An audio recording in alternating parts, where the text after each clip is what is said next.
Hey, folks, welcome to Affiliate Nerd Out. I am your nerderator, Dustin House, spreading that good word about affiliate marketing. You're going to find me here every Thursday at 12:15 Pacific time, so put it on the calendar and join me and my guest. And my guest today, Choots Humphries, CEO, president of Link Connector. Thanks for joining me in the Nerdatorium today, sir. Yeah, thanks for having me, Dustin.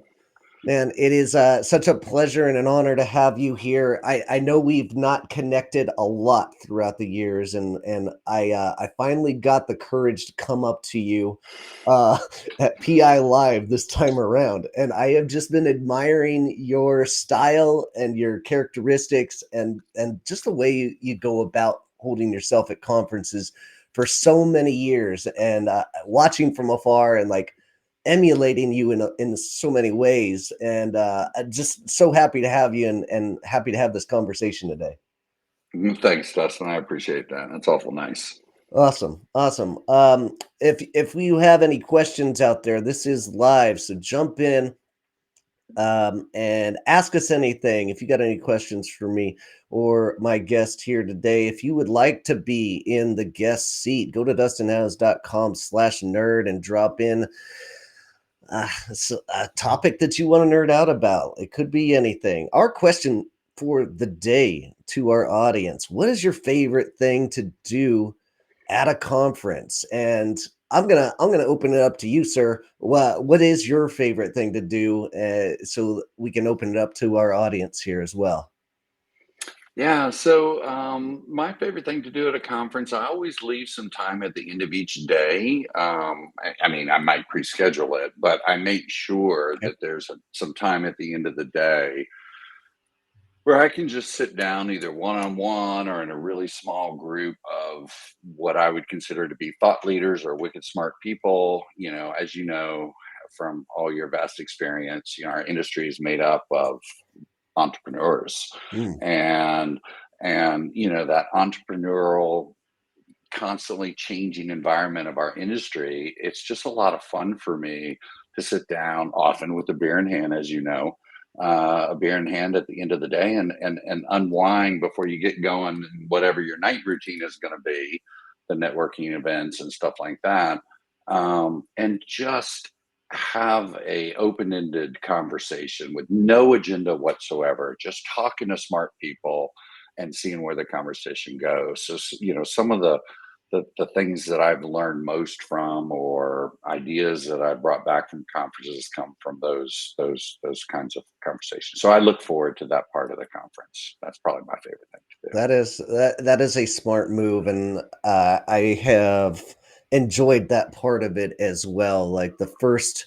drink is going to happen around 4 o'clock, maybe 5 o'clock. Hmm. But they start serving booze at Affiliate Summit around 10 a.m. I feel like, Right. and you just have to have self control until you like get That's through all right. of your meetings and then get to that end of the day. And it's just so much better once you wait for that long. And yeah, scheduling it somebody that you're catching up with, or like you really wanted to get more in tuned and intimate with in a relationship basis. I love that sentiment. I would say it kind of follows my style of how I live my life, and my favorite thing to do is to make people smile. So Hmm. if I can go to a meeting and meet somebody for the first time, I try not to be funny until I figure out that they have some kind of sense of humor, and then I try to knock a joke in there. And getting somebody to laugh for the first time at something, Hmm. that has to be my favorite part. So, Yeah, that's awesome. Yeah, that's fantastic. all right, Yeah, well, humor is such a great tool. Yeah. it is my best, and we all use our attributes. So, Hmm. um, but without further ado, here, sir, who are you? Who am I? That's a good question. I'm the father of two great kids, All right. and I am currently the president and CEO, as you said, of Link Connector. I've been working in this industry for coming up on 25 years. The last 20 plus have been with Link Connector as one of the co-founders. I absolutely, if you haven't figured it out already, adore this industry, adore all the challenges of this industry, and all that it brings to the table. I also like the dynamic nature of our industry. It's constantly evolving, constantly changing, usually for the better, not always. And yeah, I guess that's it. So right now, that's defining most of me. It's Awesome. my work. Love that you're a father first. Love that Hmm. sentiment and career that can happen. Family starting off. I just love that. And tell me about. We share a very rare bond that I've seen in this, and this is what I like to call military turned digital marketer, right? And Hmm. um, you spent a good chunk of time in your life in the Navy as an officer, and that had to give you some kind of skill set into your career. Like, can you tell us about like what that transition was from going to military into your civilian life? Yeah. So I could not. My family couldn't afford to go to the college I wanted to go to. Mm, So I guess I should have answered this. Most people that know me know this about me already. That's in the "Who are you?" question. I'm a big Tar Heel guy, a ah, big Tar Heel guy. all right. Okay, so I really wanted to go to the University of North Carolina at Chapel Hill when I was in high school, but we really couldn't afford it. And so my only shot at doing so was a scholarship, academic scholarship. So I ended up, I thought, trading 4 years of basically post college career time for an academic, full ride to Carolina. So that's what I thought I was doing. What I ended up doing, I ended up staying in the Navy for 7 years versus the planned for several reasons. One, my at sea time. So that, at the end of coming up on the end of my 4 years, I Mhm. was on two different ships as the navigator, and on the second one, near the time I was eligible to resign my commission and leave the Navy, was right at the end of Desert Storm in '91, and so I didn't, stuck in a 10 by 10 box in the northern Red Sea during Desert Storm. I didn't have a lot of time to prepare for my transition. When I came home, I wanted to get married and start thinking about a family and those kinds of things. And so I took a job up in the DC area at the Bureau of Naval Personnel, did 3 year stint there. And while I was there, I got this is early 90s, but got very, very interested in computers and programming Okay. and that kind of stuff. I mean, we used obviously computers on the ship, but not much. And so that kind of led me down the career path when I did finally leave the Navy, doing computer software design and development Okay. for a company out of Boston. I still lived in DC, but I was working for a company out of Boston, and so I did that for about 5 years. Learned a tremendous amount about software design and development, and but was really, the internet starting to explode in the mid to the late '90s, and I got Mhm. really interested in how the internet would and applications on the internet were going to change, how we think about software and interaction with such, and I just wasn't going to have the opportunity to do that. So late '90s, my wife and I moved back to North Carolina from the DC area, and to start a family. And I just decided to leave that software job and start my own company. And so I started my first company in '99, and with a business partner, Ernie St. Gelais, who a lot of people listening to this will know. So we started our first company, and it was generally a content site related to taxes, Hmm. and we learned a lot about SEO and SEM, affiliate marketing, in the early days of affiliate marketing channels. So we just learned a lot as we built that business. And by early 2000s, leading up, I would say about 2003, 2004, got really interested in um, all the things that I thought could be done differently and Okay. potentially improved upon in affiliate marketing. And so built what is now Link Connector as kind of a in-house solution for our existing business. And as I was talking to people about it in the first year of building it, a lot of people were interested in using our software, just as a different way of handling affiliate marketing. So that's kind of how Link Connector was born. I know that's a way far off from how did I get from the military to your question of how I got from military to digital marketing. But what I believed at the time when I was a high school student trading 4 years, what I thought would be 4 years of my life, I thought it's low cost. It's only 4 years. Who cares? Yeah. I don't care that I'll never use anything that I need in the Navy and the business world.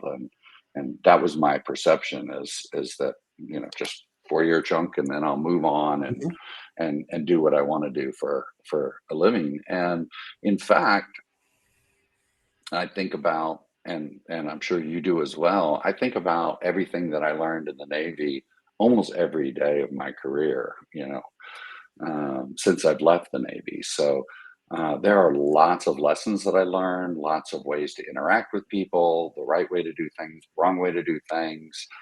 There's so much that just resonates from my time in the service, even time in the Northern Red Sea during Desert Storm that I would never have thought as a young teenager that that was going to be possible. So.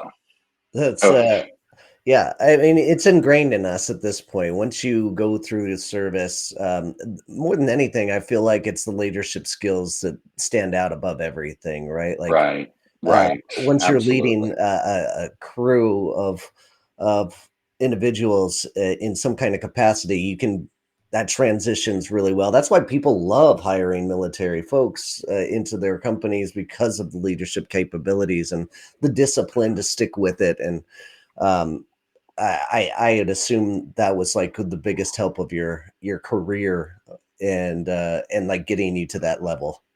Yeah, not being rattled by the fact that 20 urgent things are going on at the same time Mm, too, right? Being able to handle multiple things. I mean, we all know multitasking has its limits and you need to focus on, the most important things, but certainly not being rattled by all the external pressures as much. Being trained to handle those kinds of things certainly helps, I think, as well too. awesome. All right, Stephen Hey, Robinson out Steve. there saying, Hey, "What's up?" Steven. Hey, Yeah. and you're welcome. No problem. Uh, Hmm. happy to do it. Stephen, what's your favorite part of going to a conference? Put it in that chat there. All right, let's talk more on Link Connector here. Like you has this ever been rebranded? Is this like the original name and it's lasted 20 years? That's very rare in this industry. Isn't it though? Yeah, yeah. I don't know if that's a good thing or a bad thing, but certainly it's the original name. We have not rebranded. The reasons we launched the network and how we thought we could affect positive change on the industry have kind of stuck with us since day one. And since then, on a lot of our philosophical beliefs and things, the industry has moved towards where, I think we properly shot ahead of the birds. So Mm. it's still working for us. It's still resonating with our clients and those kinds of things. So Yeah.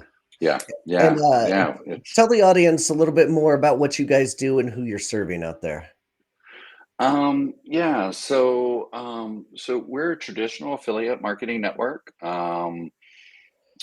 Think what Brian created at ShareSale or what Awin's doing. CJ or Rakuten. So less of a software of a service, like Mhm, and more of a traditional, hosting a group of both, whether you call them merchants or advertisers, or whether you call them affiliates or publishers, but you basically are a marketplace to learn about opportunities for an affiliate or publisher to promote an advertiser or merchant, and then the network provides both that impetus for introduction, which is a small part of it, but an important part of it, mhm. helping you find those relationships. but also provides, all the tracking and the technologies that both sides of the coin will use to optimize the relationship and figure out from an advertiser standpoint, how to represent their program goals in the forms of things like attribution and compliance and those kinds of things. So Great. there's a highly technical aspect to our job, but there's also the relationship building and the goal in any relationship is to find out as quickly as possible, is it work for all parties involved, which Mhm. is kind of a requirement for sustainability. Awesome. It looks like you've got some fans out here. Jake Fuller's in the Hey, house Jake. saying, great seeing you both here. I love our friends over at Lead Connector and learning from all of you on the webinars. Outstanding. Thanks for joining us, Jake. And Steven says, networking with my old peeps I've known for years and meeting new people, learning the latest trends and ways to drive more rev. Steven, that's way too many favorite things. Like, what are you doing here? Love the passion. Just joking with you, Steven. Thanks for joining in, man. Um, all right, and I want to get to the question of the day, and we're going to be talking about conferences. I've loved watching you through the years interact with the folks out there, but more importantly, I think you're one of the most impressive network marketers that I've ever seen in my life, and I want to know, what is network marketing to you? So for me, it's the relationship part of my job, right? Mhm. So it's understanding both my customers, my competitors, my um, those thought leaders in the industry that I might have interacted with years ago or might have the opportunity to interact with in the future. Just keeping my pulse on, from my perspective, on what everybody's needs are and those kinds of things. So it's really the relationship side. When I'm sitting at my desk back at home, not to say that the relationship side is ignored. There's the strong analytical component to my job, which is building the software to our customers' needs and making our employees enabled as much as possible to be the best that they can be to serve there. So there's a different aspect to my job. So that's one of the things I love about getting on the road and going to these conferences, which is probably why you see me with a smile on my face most of the time at these places is I get to spend that time focusing just on the really, really, to me, fun part of my job, Yeah. which is developing and keeping up with relationships in this industry. Because, like I said, there's so many smart people in our industry, and I can learn so much from my conversations with them and be a better person and better at my job with these interactions. So I really look forward to them and spend a lot of time prepping for them, and then so that it makes more out of the execution phase. Ooh, So I think it's important for people to understand, as an example, and one of the things I think our team does a really good job at, not necessarily me, just our team, is who's going to be at the conference, whether it's a customer, whether it's a current customer or prospective customer, who's going to be there, but also who are the thought leaders that are going to be there that you haven't seen in a while, and those kinds of things. So that preparation and understanding both maybe what you might be able to successfully schedule time ahead of time, whether it's that drink in the bar or a meeting at a meetup table or something like that, or whether it's just shooting an email in the Slack channel, pinging somebody in the Slack channel on the PMA Slack channel or something. yeah. Hey, I see you're going to be at the conference. I'm look forward to catching up with you. Hopefully, we can grab some time, even if it's not a formal meeting. Uh, you know, Kind of acknowledging that we're going to both be in the same orbit for 2 to 4 days, and would love to spend some time with you. So I Yeah. think that's a big part of it. Love it, love it. And you brought up preparation at a conference. And we'll get into goals a little bit more, but like I want to jump into that conference preparation that is something I hold near and dear to my heart because, Hmm.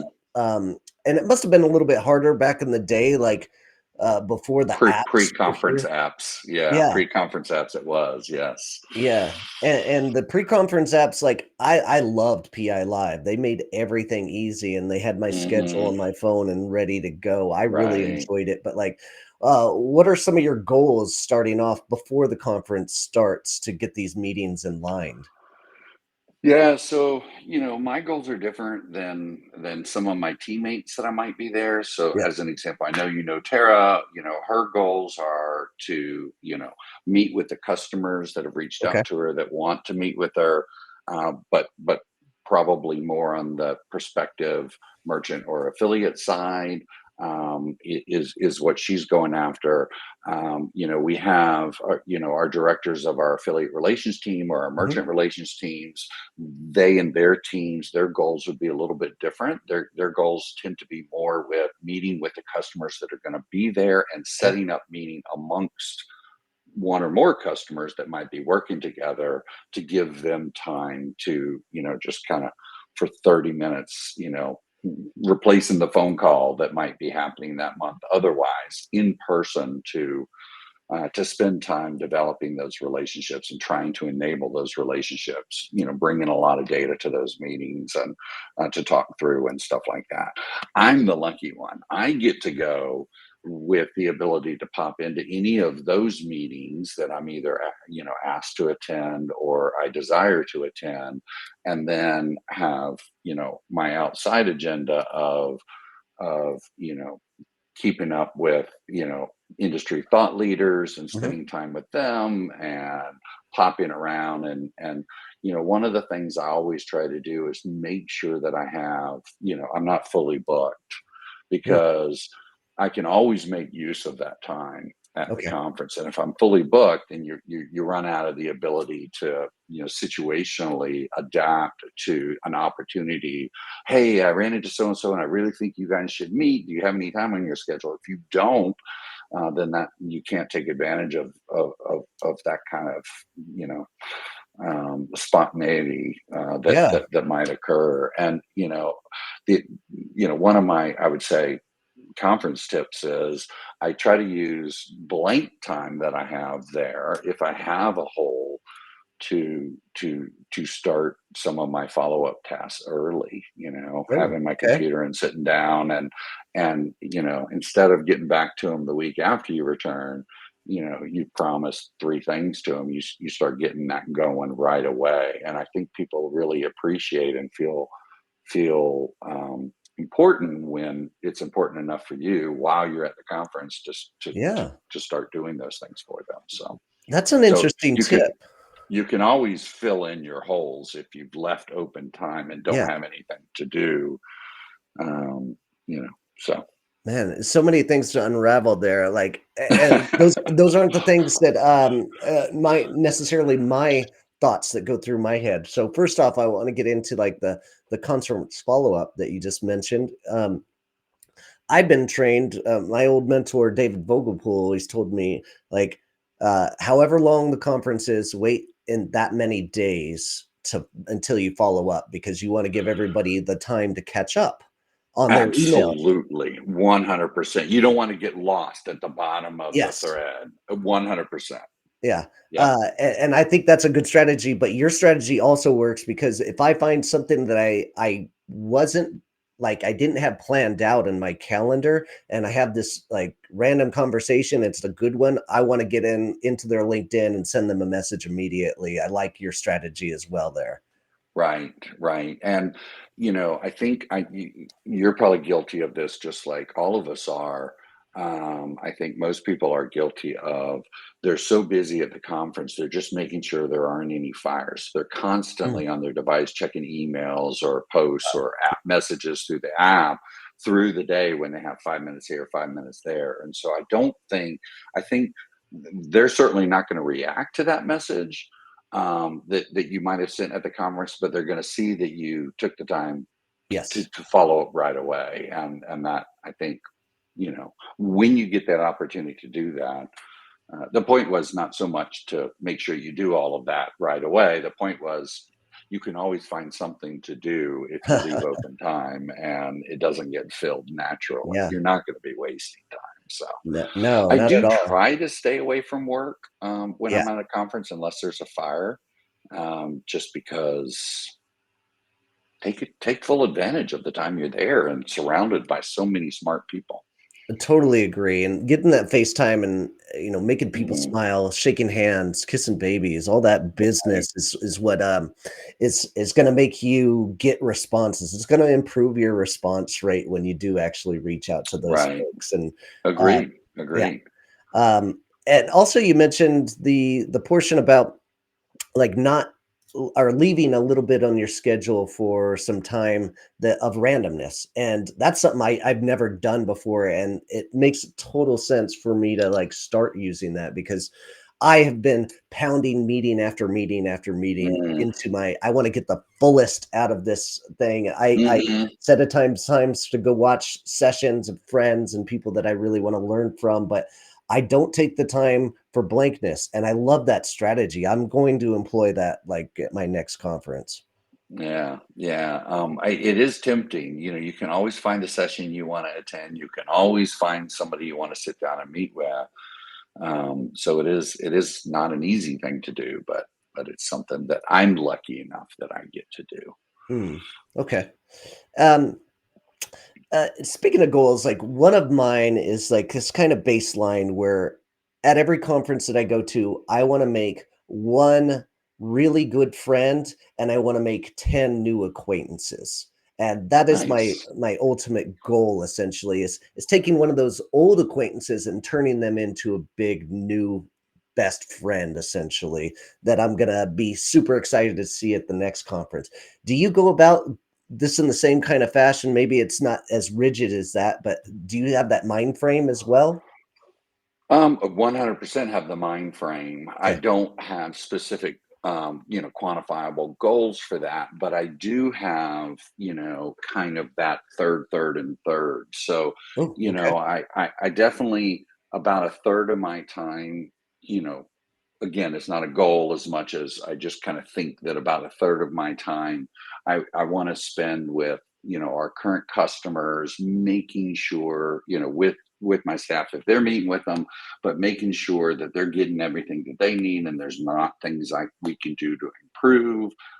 Getting to know the customers and all about their families and their interests and all those kinds of things. That's important to me. And then I'll generally strive to support our sales team, which are in their time that they're talking to prospective customers, to see if I can add any value to those meetings, but also to get a feel directly of the kinds of questions that are being asked of us, the kind of Hmm, challenges that those prospective customers might be facing in their environment, so that I can better support my sales team and okay. thinking about what we might need to be doing differently, either technically or philosophically or operationally or something like that.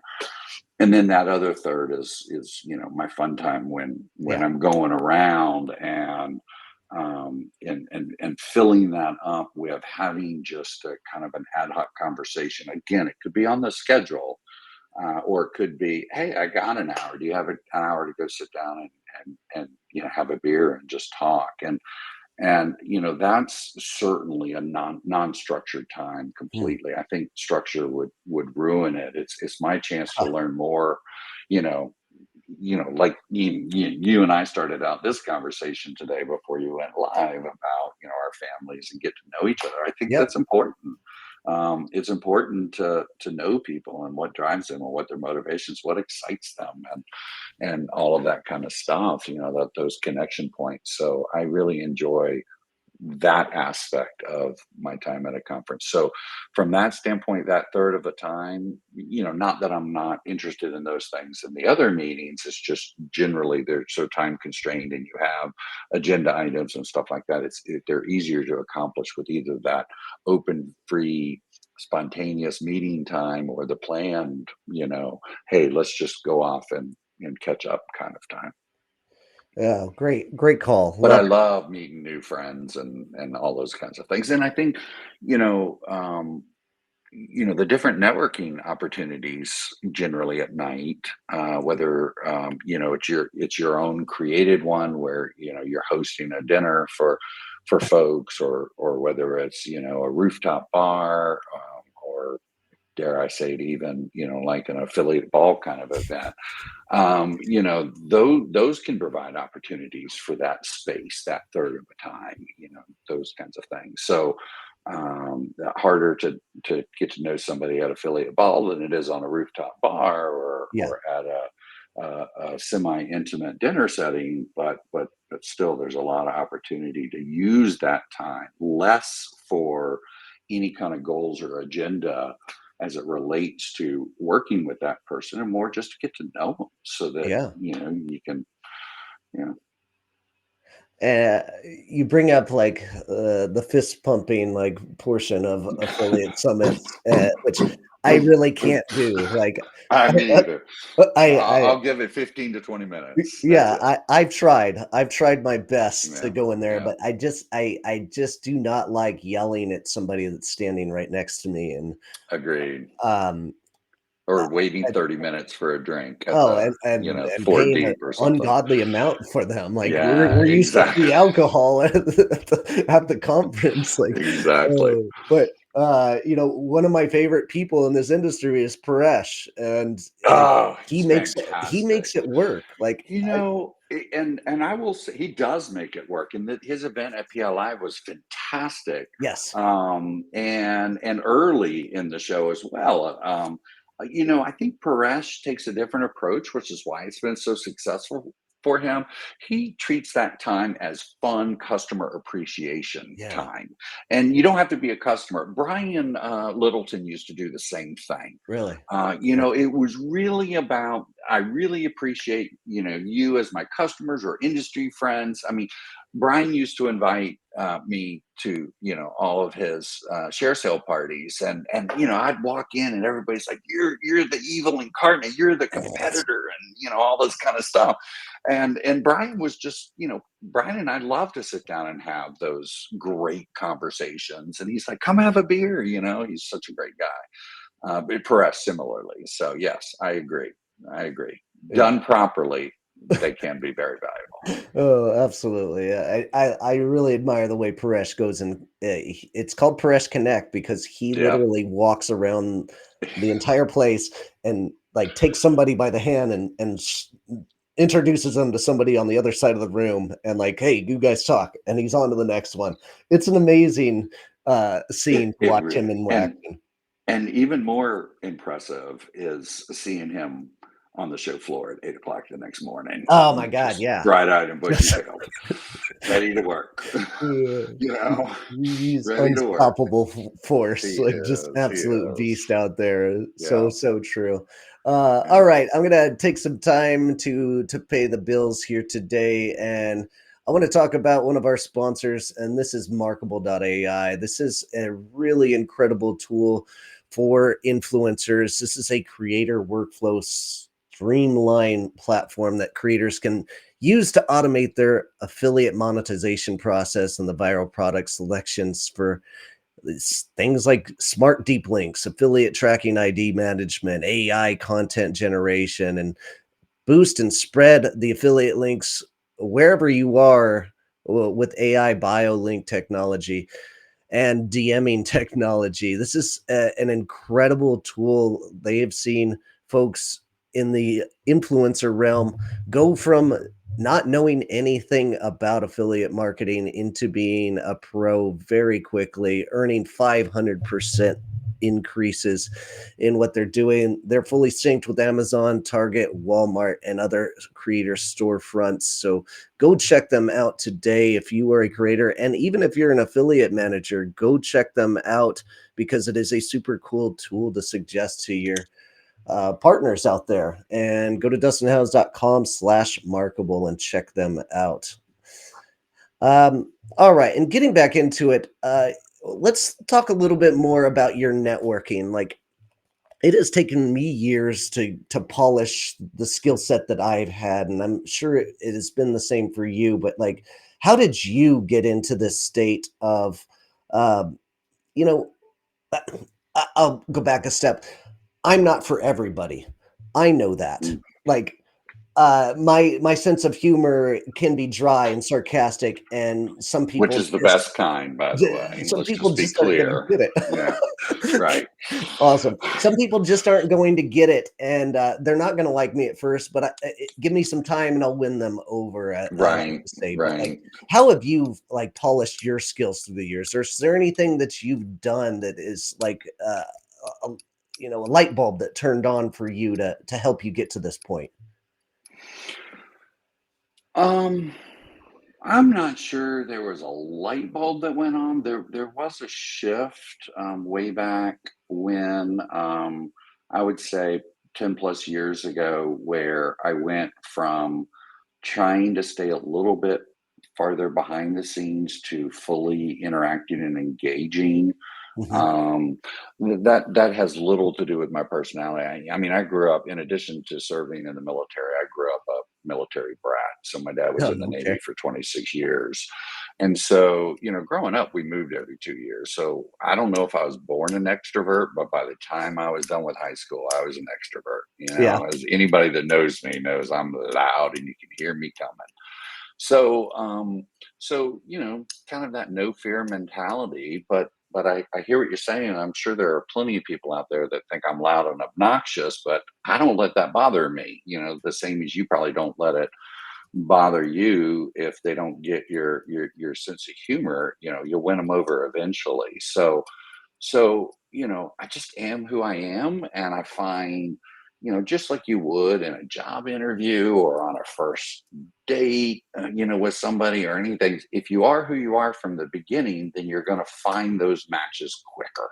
Mm. You're going to find the people that appreciate that or like that, or all of that kind of stuff, and there's going to be plenty that don't. But at least you're going to find the people you enjoy being with long term, and you're not going to invest a lot of time and effort pretending you're someone you're not, kind of thing. I just I, I, I'm very blessed. I have plenty of really close friends in my life and have all my life. And while I don't need any more friends in my life, I'll take as many more as I can get. And that includes, friends within the industry that I enjoy having conversations with them, learning from, and hopefully I can add a fraction of the value to the conversation. So no fear, I guess. No fear. I love that sentiment. Let's go. Love it. And like in that same kind of realm, I often consider myself a relationship focused Hmm. affiliate manager or like networker. But I have friends that are very analytical and do things that I just don't think about. I don't have that analytical mind. Like I feel like you might be in that same bucket, but you still have the you can do it if you need to kind of thing, right? But do you see this in the industry as like a common trend for the folks in this industry?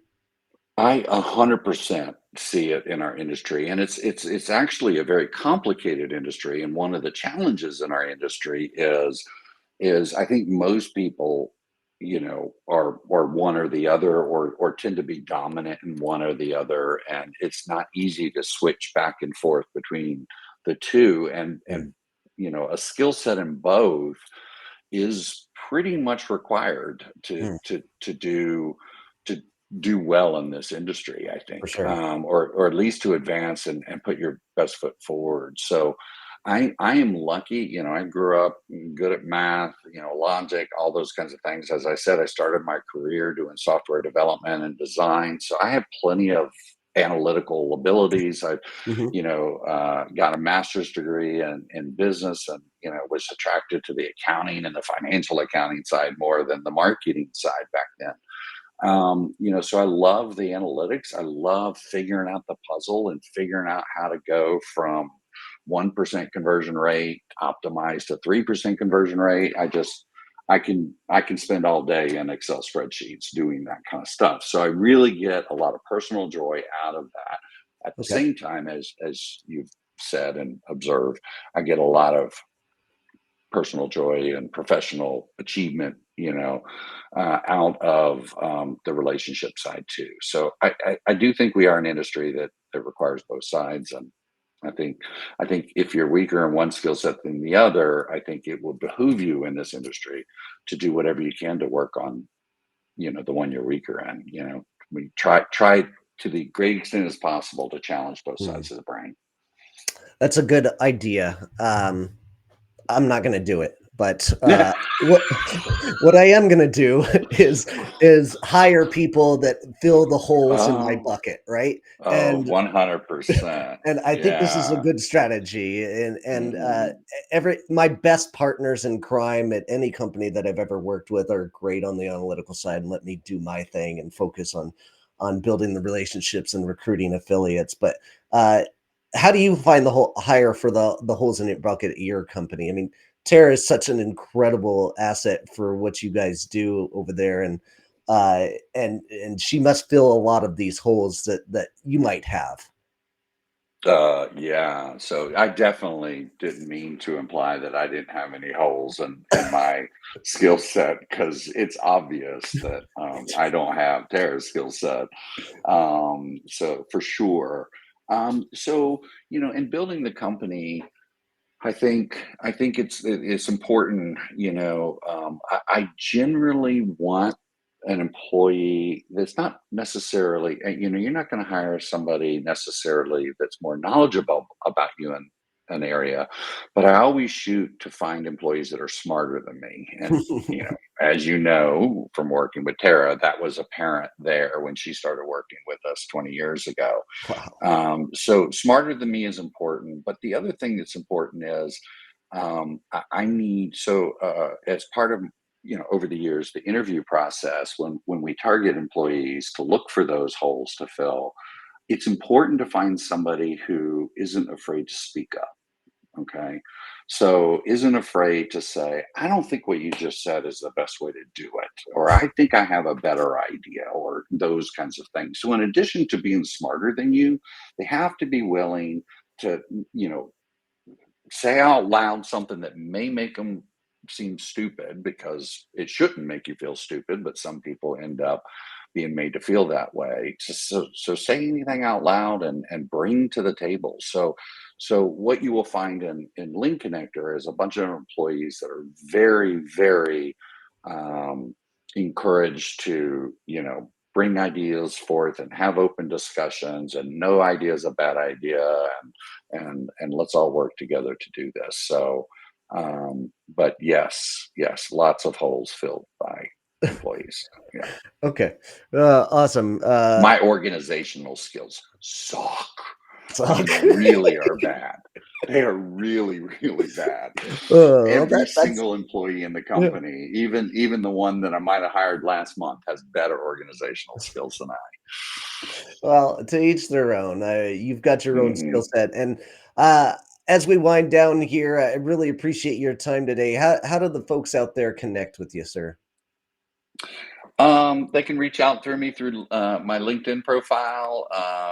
My email address is, if you know my name, is easy to remember. It's just Choots.Humphries at lincolnnectar.com. Um, yeah, yeah. Easy game. And a lot of people on this call have my cell phone, so that's always a possibility too. Okay, awesome. Toots, always a pleasure to hang out and talk to you. You too, And thank Dustin. you so much for spreading the good word here today. And for those out there who are affiliate managers, keep on recruiting, and we'll see you out there next time. Appreciate Yeah, you. All right, yeah. take care, Toots. Thanks, Dustin. All right.